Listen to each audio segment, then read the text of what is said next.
오늘 말씀 보겠습니다. 오늘 말씀은 출애굽기 28장 1절에서 5절까지의 말씀입니다. 출애굽기 28장 1절에서 5절까지의 말씀입니다.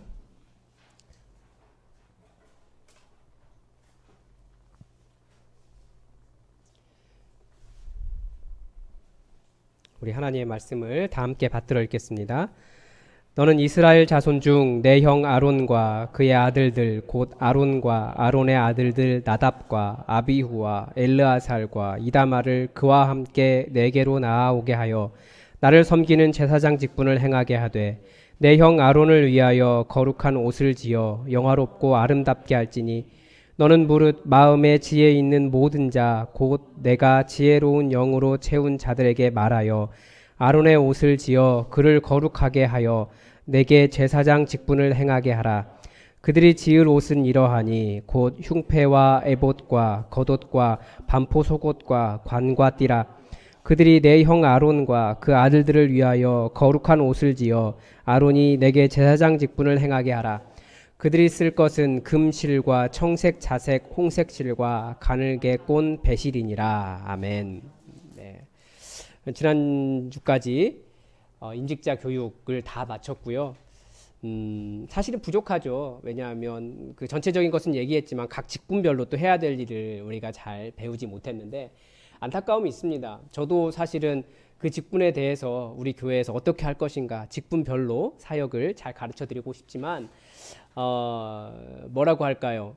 그게 정확하게 사실 한국 교회는 없습니다. 일종의 전통, 각 교회마다 자기 전통에 따라서 만들어지고 있는 거예요. 그래서 우린 새롭게 시작한 교회잖아요. 우리가 그것을 만들어가면 좋겠다라는 생각이 듭니다. 그래서 앞으로 계속해서 그런 교육은 직분별로 또 진행될 예정입니다. 그래서 다시 이제 그 전에 직분자 교육 전에 했던 출애굽기 강해로 다시 돌아왔습니다. 다시 시작하는데 어디까지 봤냐면 이스라엘 백성이 출애굽을 해서 시내산에 이르러서 시내산에서 있었던 일까지 보았어요. 지금도 사실은 시내산에서 이루어지고 있는 겁니다. 시내산이 아주 중요한 이유가 있어요. 왜 시내산이 중요하냐면 이스라엘 백성들이 아니죠. 출애굽한 사람들은 성경에 나와 있는 대로 허다한 잡족이 나왔는데 그 사람들만 장정만 60만이었습니다. 그러니까 엄청나게 많은 수였는데 전부 다 이스라엘 아브라함의 자손도 아니고 허다한 잡족이 나왔다라는 거예요. 근데 그 사람들이 언제부터 이스라엘이라는 이름으로 불리기 시작했느냐? 그 사람들이 언제부터 하나님의 백성이 되었느냐? 그 시기가 바로 시내산입니다. 시내산에서 하나님의 계명, 모세가 하나님의 계명을 가지고 와서 너희가 이 계명을 듣겠느냐, 순종하겠느냐?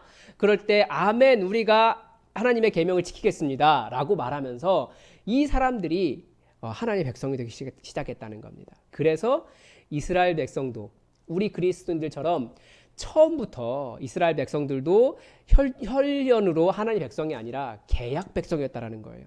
하나님의 말씀, 하나님의 언약을 따르겠습니다.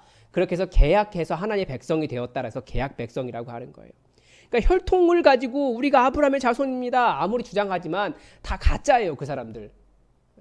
이미 시내산에서 한번 그랬고 바벨론 포로에서 돌아올 때 한번 그랬습니다. 나중에 역대기를 볼 일이 있을 텐데 역대기는 웬만하면 손 안 대려고 하는데 이유가 뭐냐면 처음에 바벨론 포로에서 돌아온 사람들에 대한 기록부터 시작합니다.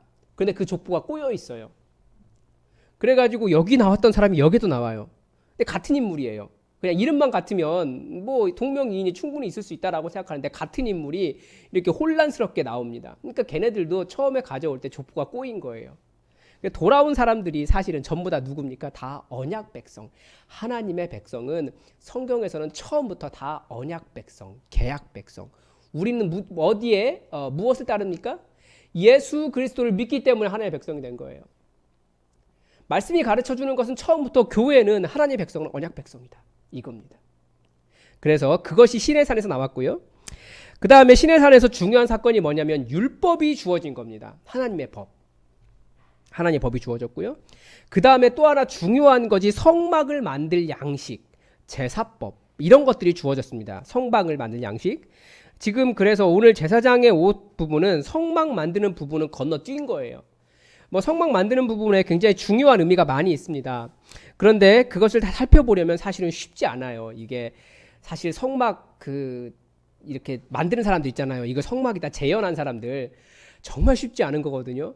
왜냐하면 그 학자들도 성막 그려놓은 거 보면 다 틀려요. 그런 거 보면 사실은 정확하게 이거다라고 알 수 없거든요. 그런데 열심히 만들어 놨는데, 그래서 그런 것들은 중요한 의미도 있지만 건너뛰어서 제사장 옷에서부터 다시 시작하려고 합니다. 네. 근데 왜 제사장 옷에서부터 시작하느냐? 우리 모두가 다 제사장이기 때문에 그렇죠. 그래 독특한 게 있어요. 여러분, 제사장 1절에서 뭐라고 시작하냐면 아론과 아들, 그러니까 모세에게 명령을 하는 거죠. 너는 이스라엘 자손 중 내 형 아론과 그의 아들들, 곧 아론과 아론의 아들들 누굽니까? 나답과 아비우와 엘르아살과 이다마를 너와 함께 내게로 나아오게 하여 나를 섬기는 제사장 직분을 행하게 하라 라고 말씀을 시작합니다. 하나님에게 왜 제사장이 필요할까요? 말씀은 뭐라고 이야기하냐면 중재자가 필요하다는 거예요. 하나님께 바로 나아가면 죽기 때문에 하나님께서 중재자를 세워주신 겁니다. 하나님께 바로 나아갈 수 없어요. 그래서 그렇게 역할을 분담할 사람을 세워주셨습니다. 모세가 하나님과 이스라엘 백성 사이의 중재자였습니다.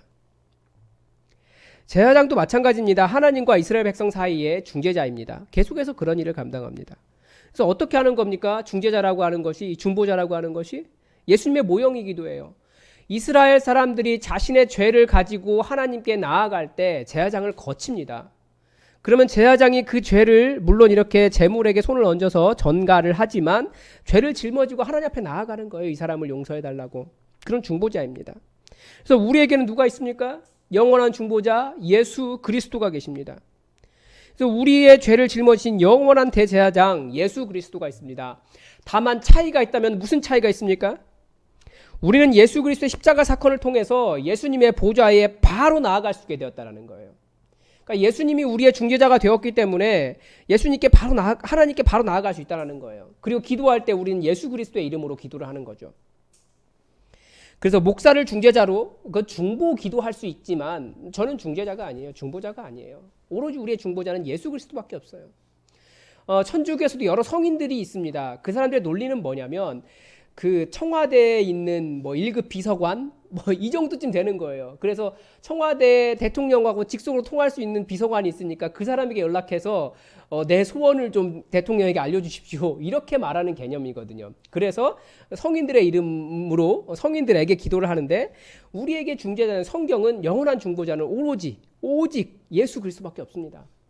그래서 우리는 바로 하나님의 보좌로 나아갈 수 있습니다.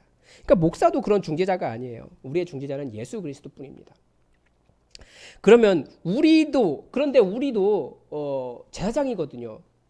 우리가 제사장이에요. 우리 모두가 다. 목사가 제사장, 우리 제사장 하면 목사를 생각하는데 그 개념을 빨리 무너뜨려야지 우리가 진짜 교회로 나아갈 수 있습니다. 목사는 제사장이 아니에요. 저는 제사를 드리는 사람이 아니에요. 뭐 양을 잡고 제물을 올리고 이런 사람이 아니에요. 우리 모두가 다 왕 같은 제사장이라고 이야기하고 있잖아요. 우리가 다 제사장입니다. 그래서 믿지 않는 사람과 우리가 무엇을 중재하냐면 믿지 않는 사람과 우리 예수님께 나아갈 수 있는 그 사이를 중재하는 제사장이 우리들입니다. 그래서 복음을 전하는 일이 다른 사람도 아니고 우리에게 맡겨져 있다는 거예요. 믿지 않는 사람들이 하나님께 나아가야 되니까. 그래서 하나님은 복음을 전하는 일을 우리에게 맡겨주셨습니다. 이게 아주 중요한 우리가 제사장이 된 이유입니다.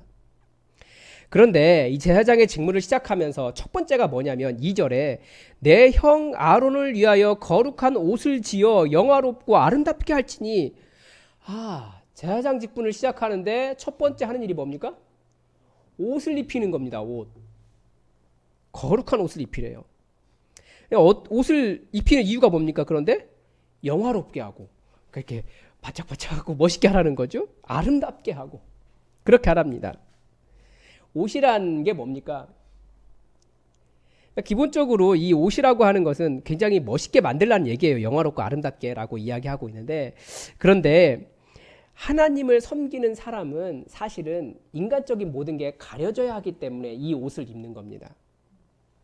그러니까 인간 중에 거룩하신 하나님 앞에 설 수 있는 사람이 누가 있겠습니까? 그러니까 가리는 거예요. 그것도 아름다운 옷으로. 영화롭게. 그래서 그 가운을 입지 않으면 그 예복을 제사장의 복장을 입지 않으면 하나님 앞에 나아갈 수 없어요. 그건 인간인 거예요. 그 모습이 아니라 인간적인 모습으로 나오는 것이 아니라 그 가운을 입고 나오라는 거예요. 그러니까 죄악을 가리죠. 목사의 가운도 사실은 그런 의미가 있습니다. 우리 교회는 가운을 입지 않는데 요즘은 권위적이라고 해서 잘 입지 않아요. 그런데 사실은 그 가운을 보면서 권위적이라고 생각하는 것을 좀 내려놔야 됩니다. 사실 목사님들이 잘못한 것이 있죠. 왜냐하면 가운에 이렇게 나 박사야 하고 이게 줄 3개짜리 이렇게 배터리 완충된 거 이렇게 막 그려놓고 아니면 뭐 이렇게 목사 복장 이렇게 해서 나 목사야 이렇게 자기를 자랑하는 것이 있어서 그런 건데 원래 가운은요 가리는 거예요. 그래서 저같이 이렇게 좀 왜소하거나 뭐 아니면 뭐 그러면 가운을 입어서 가려야 되는 거예요. 그런데 오히려 그렇게 권위를 벗어버리기 위해서 가운을 벗었는데 오히려 어떤 양복을 입었느냐 아니면 어떤 액세서리를 했느냐 어떤 반지를 꼈느냐 뭐 이런 것으로 그 브랜드가 평가가 되더라고요.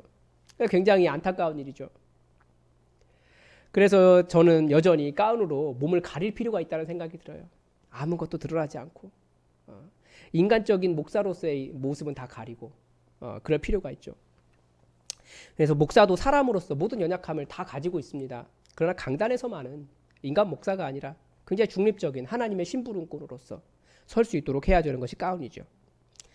아름답게 해준다? 하나님을 섬기는 사람으로서 아름답게 해주는 거죠. 제가 이걸 어디에서 느끼냐면 우리가 항상 주님께 나아갈 때 이런 자기를 아름답게 할 필요가 있는데 해외 교회에서 오신 분들이 그러니까 제가 뉴질랜드에서 오신 분한테 직접 얘기를 들은 건데 자기가 한국에 도착해서 주일 아침에 굉장히 독특한 풍경을 봤다는 거예요. 쉬는 날인데 사람들이 예쁜 옷, 양복, 정장을 입고 다들 교회로 쭉쭉쭉쭉쭉 몰려가더라는 거예요. 근데 자기들은 주일날 청바지에 가장 편하게 가죽 자켓 입고 그냥 교회 가서 쉬러 가는 게 교회 가는 거였거든요. 그런데 저는 오히려 우리가 더 잘하고 있다는 생각이 들었습니다. 왜 그러냐면 정성이 다른 거예요. 하나님 앞에 하나님을 섬기기 위해서 하나님을 경외하기 때문에 그분 앞에 나아가는데 함부로 나아갈 수 없다. 그러니까 하나님의 임재, 하나님을 눈앞에 대하듯이 정성껏 우리는 하나님을 대하고 있다는 생각이 저는 더 많이 들었습니다. 그래서 한국 교회가 잘하고 있구나. 이래서 한국 교회를 하나님께 사랑하시고 복 주셨구나라는 생각이 들었습니다. 하나님을 살아계신 분으로 우리의 섬김을 받으시는 분으로 느끼고 경외하고 그렇게 하는 것이 아름답게 꾸미는 겁니다. 또 옷이라는 것은 권위를 주죠. 제사장의 3절에서 뭐라고 이야기하냐면 너는 마음의 지혜 있는 모든 자 곧 내가 지혜로운 영으로 채운 자들에게 말하여 아론의 옷을 지어 그를 거룩하게 하여 내게 제사장 직분을 행하게 하라 라고 말합니다. 그런데 이 제사장의 옷 때문에 거룩이 나오는데요. 그러니까 제사장이 입어야 할 권위가 무엇입니까? 거룩입니다. 즉 우리 그리스도인들이 입어야 할 권위가 무엇이냐? 거룩입니다.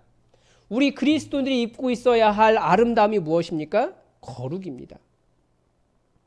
제사장에게 옷이 필요했던 이유는 거룩 때문이에요. 성도의 힘이 어디에서 나옵니까? 이 거룩에서 나옵니다. 거룩의 원래 의미가 뭐냐면 구별되었다는 뜻입니다.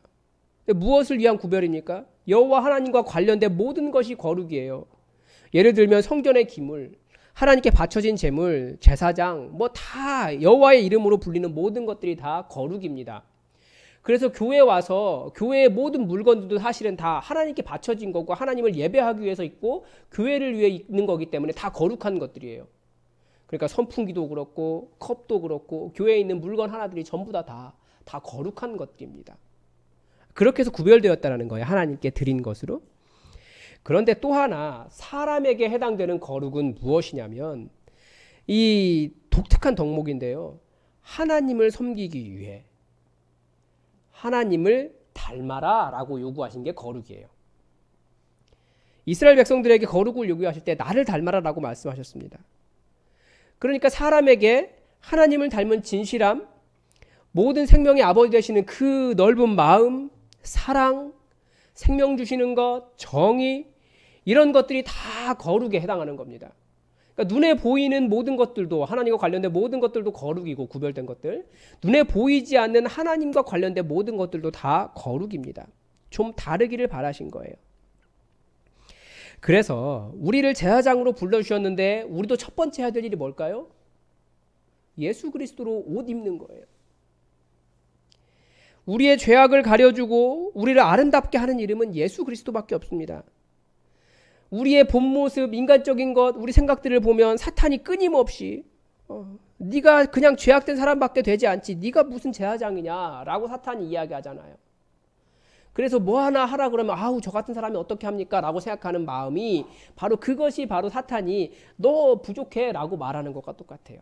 우리는 누구 때문에 교회에 나오고 누구 때문에 세상을 살아갈 수 있고 누구 때문에 우리는 거룩하다라고 말할 수 있습니까? 나 때문 아니에요. 예수 그리스도 때문입니다. 그래서 우리가 처음부터 사탄의 시적에 흔들리지 않는 이유는 우리가 예수 그리스도라는 옷을 입었기 때문입니다. 가식 아니냐고요? 맞습니다. 우리 가식적입니다. 우리 가식적인 거 맞아요. 그러나 예수 그리스도라는 옷을 입고 있을 때 사탄의 정죄가 우리에게 먹히지 않고요. 예수 그리스도라고 하는 옷 때문에 우리는 정죄당하지 않고 수치를 당하지 않는 거예요. 가식적으로 보일 수 있죠. 우리 속사람은 여전히 죄악되어 있으니까. 그러나 끊임없이 그때마다 우리는 예수 그리스도 옷 입기 위해서 노력합니다. 그래서 뭐라고 이야기하냐면 누구든지 그리스도와 합하기 위하여 세례를 받은 자는 그리스도로 옷 입었느니라. 세례 받았다는 것이 뭡니까? 나 죽었다는 거예요. 이제는 어떻게든지 예수로 살려고 예수님처럼 생각하고 예수님처럼 행동하려고 하는 것이 그것이 예수 그리스도로 옷 입는 겁니다. 그래서 오늘도 이 말씀을 준비하면서 정말 예수 그리스도로 옷 입는 것이 쉽지 않구나 라는 생각을 많이 했어요. 우리 머리에 스쳐가는 생각들은 예수님과 관계없을 때가 많고요. 우리 예수님이 만약에 이 상가를 걸었다고 한다면 제가 오늘도 걸어봤는데 저 사람들 다 구원하려고 어떻게 저들에게 나갈까 고민했을 텐데 저는 매일같이 저 사람에게 어떻게 나아가 고민하면서 별로 그냥 지나가는 거예요. 그런 모습 보면서 예수님으로 옷 입으려면 멀었구나라는 생각이 들었습니다. 그런데 우리가 예수 그리스도처럼 생각하고 행동하는 것이 바로 예수 그리스도로 옷 입는 겁니다. 그게 제사장의 첫 번째입니다. 그리고 이 제사장의 옷의 독특함이 있는데 이제 제사장 옷을 다 읽었어야 되는데 너무 길어서 읽지 않은 겁니다. 6절에서는 뭘 이야기하냐면 에봇을 지으라고 이야기해요. 에봇이 이렇게 속옷에 입는, 겉에 입는 옷인데요. 에봇을 만들고 그 어깨바지에 돌을 다르랍니다. 어깨바지 둘을 달아서 어깨바지에 이렇게 멜 수 있는 것. 그 어깨 위에 메고 호마노 2개에, 호마노가 정확히 뭔지 모르겠는데 보석 같은 그런 겁니다. 그 2개 위에다 이스라엘 아들들의 이름을 새기라는 거예요. 하나 6개 쓰고 하나 6개 쓰고. 여기다 물렸나요? 그리고 그것을 금태에 묻혀서, 금태니까 이렇게 그 보석들 이렇게 그 다이아몬드 보면 이렇게 이 안에 들어있고 이렇게 딱 무는 거 있잖아요. 그러니까 금태를 둘려서 이렇게 물어놓으라는 거예요. 그래서 어깨에 두라고 이렇게 얘기했습니다. 그러니까 여기에 이스라엘 이름들이 써 있는 거죠. 그래서 이스라엘 자손들의 기념 보석으로 삼아라. 그러니까 제사장을 보석으로 화려하게 치장하려고 하는 게 아닌 거죠. 제사장의 직무가 무엇입니까? 12절에서 말하는 것처럼 그들의 이름을 12절 마지막에 그들의 이름을 두 어깨에 메워서 기념이 되게 할지라. 그러니까 여기에 이스라엘 자손들의 이름을 새겨서 이스라엘 자손을 대신하도록 하는 거예요. 기념하는 거예요. 제사장의 직무는 기념하는 겁니다. 제사장은 개인이 하나님 앞에 서는 것이 아니라 이스라엘 모든 사람을 대표해서 하나님 앞에 서 있는 사람이에요. 비슷한 게 하나 더 있습니다. 그 뒤에 가면 판결 흉패라는 것이 나옵니다. 그러니까 지금 여기서 이 보석은, 기념 보석은 여기에 다는 거고, 판결 흉패는 이 에봇 고리 여기에 이렇게 견장 같은 거죠. 이 고리에다가 끼워서 이렇게 흉패, 가슴을 가릴 수 있도록 이렇게 다는 거예요. 근데 여기에는 또 여기에는 뭘 달도록 했습니까? 29절에 아론이 성소에 들어갈 때 이스라엘 아들들의 이름을 기록한 이 판결 흉패를, 그러니까 여기에도 이스라엘 자손들의 이름이 쓰여 있어요. 가슴에 붙여서 여호와의 앞에 영원한 기념을 삼을 것이니라. 그리고 또 뭐가 되어 있냐면 너는 우림과 둠밈을 판결 흉패 안에 넣어라고 되어 있습니다. 그러니까 우림과 둠밈이라고 하는 것을 넣도록 한 거예요. 그러니까 우림은 뭐냐면 오르라고 하는 단어가 빛인데요. 복수형입니다. 그러니까 빛들이 돼요. 둔밈은 완전함 이런 뜻입니다. 그러니까 판결 흉패 안에 그것을 넣어서 항상 가지고 그 하나님 앞에 가지고 나아가는 거죠. 이 우림과 둔밈이 언제 사용되는 건지 사실 성경은 정확하게 이야기하고 있지 않습니다. 그 형태도 사실은 정확하지가 않아요. 그런데 판결을 내릴 때 아마 제사장이 이렇게 던지는 것이 아니었을까 이런 이야기를 합니다. 마치 점치는 것처럼. 너무 점치는 것 같잖아요. 그래서 때로는 이게 우림과 둔밈, 그러니까 우림을 이렇게 사람에게 대보면 빛이 난다. 뭐 이런 이야기를 하는 사람도 있고, 아니면 어떤 것을 던지느냐에 따라서 옳고 그름이 판단이 되는 거죠. 그래서 제사장은 또 하나가 재판장이기 때문에 이 사람이 틀렸다라고 말하면 둔밈을 던지고, 옳다 그러면 우림을 던지고, 뭐 이런 식의 판결을 내린 것이 아니었을까, 뭐 여러 가지 추측을 합니다. 그런데 그 복장이 보여주는 것은 뭐냐면 판결은 개인의 판단이 아니라 여호와 하나님의 뜻이라는 거예요.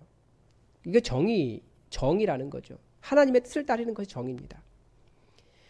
그래서 제사장에게 거룩이 더 요청되는 이유가 있습니다. 무엇이냐면 우림과 둔밈의 사용법이 정확하지 않지만 하나님의 판단을 들을 때 사용했는데 이스라엘이 하나님께 바로 서지 않았을 때 이 우림과 둔밈의 판단이 이루어지지 않았다라는 것이 성경에 나와요. 사울이 하나님께 계속해서 뜻을 묻는데 여호와께서 꿈으로도 우림으로도 선지자로도 대답하지 아니하셨다라는 말이 나옵니다. 그러니까 사울이 범죄했기 때문에 하나님께서 응답하지 않으신 거예요. 그래서 더욱더 우리가 얼마나 하나님 앞에 바르게 서 있느냐 이것을 보여주는 것이 우림과 둔밈입니다. 그리고 그럴 때 하나님께 바로 서 있을 때 바르게 재판이 나오고 정의를 추구할 수 있는 것이 우림과 둔밈이 보여주는 거예요. 제사장에게는 그것이 있습니다. 더 우리가 거룩해야 되죠. 우리 그리스도인들은 다들 왕같은 제사장으로 부름받았습니다. 그러니까 목사만 제사장이 되기를 요구하는 것이 큰 잘못이에요. 여러분 우리 모두가 다 왕같은 제사장입니다. 제사장의 첫 번째 시작은 옷을 입음에서부터 시작하듯이 우리도 예수 그리스도와 합하기 위해 세례를 받음으로써 나의 모든 정욕은 다 죽이고 예수 그리스도로 옷 입으면서 예수님의 뜻을 따라가면서 예수님의 명령을 이루면서 우리는 그리스도로 옷 입음으로써 제사장 직무가 시작이 됩니다. 또 제사장의 어깨에 짊어진 그 책임지고 대표할 사람들이 있습니다. 우리는 무엇을 책임지고 있습니까? 우리 주님께서 왜 이곳에 이 춘천에 새로운 우리 예수품만 교회를 세워주셨는가 계속 고민해봐도 주님께서 우리를 춘천 전체를 책임지라고 우리를 세워주신 거예요. 그러니까 우리 어깨에는 무엇이 어떤 보석이 호반호에 뭐라고 새겨져 있는 겁니까? 춘천의 이름이 세워져 있는 거죠. 그렇지 않다면 우리가 여기 있어야 할 이유가 무엇입니까? 그저 우리끼리 즐겁고 재미있는 공동체 만들려고 그렇게 우린 여기 모인 겁니까? 아니에요. 우리는 제사장의 직분을 감당하라고 부름받았습니다. 그게 우리 교회가 세워진 이유입니다. 그리고 그 제사장에 가장 크게 요구되는 것이 거룩, 성결입니다. 그래야 하나님의 응답을 들을 수 있기 때문에 그렇습니다. 주님께서 이 제사장의 직분, 옷을 입음에서부터 시작했다는 것을 기억하시고 우리가 이 제사장처럼 우리 사명이 무엇인지 어깨도 새기고 흉패도 새기고 우림과 둔밈을 가지고 가면서 거룩을 이뤄서 그 예수 그리스도를 옷 입음으로써 시작해서 우리가 하나님께서 우리에게 요구하신 이 춘천을 책임지는 사명, 이 춘천을 하나님께로 가지고 가는 그 사명을 온전히 감당하는 중보자, 제사장이 되기를 바랍니다. 우리 다 함께 좀 기도하겠습니다. 우리 스스로가 정말 예수 그리스도를 옷 입었는지 한번 좀 돌아봤으면 좋겠습니다. 세례 받았으니까 다 되었습니까? 그리스도인이기 때문에 은혜 다 되었습니까? 우리가 교회 다니기 때문에 모든 것이 완성된 겁니까? 아닙니다. 우리가 예수 그리스도로 옷 입는 것은 우리 생각이 바뀌는 것이고 우리가 예수님 따라가는 거고 예수님처럼 말하는 거고 예수님처럼 치유하고 예수님처럼 행동하는 겁니다. 우리가 그래야 이곳에 있는 이유가 있어요. 먼저 하나님께서 우리가 정말 예수 그리스도로 온전하게 옷 입을 수 있도록 주의 성령으로 충만케 하시고 예수로만 드러날 수 있도록 우리를 변화시켜달라고, 우리가 예수 그리스도의 사람 되게 해달라고, 우리를 변화시켜달라고, 부르신 뜻을 온전히 이룰 수 있게 해달라고 우리 다 함께 기도하겠습니다.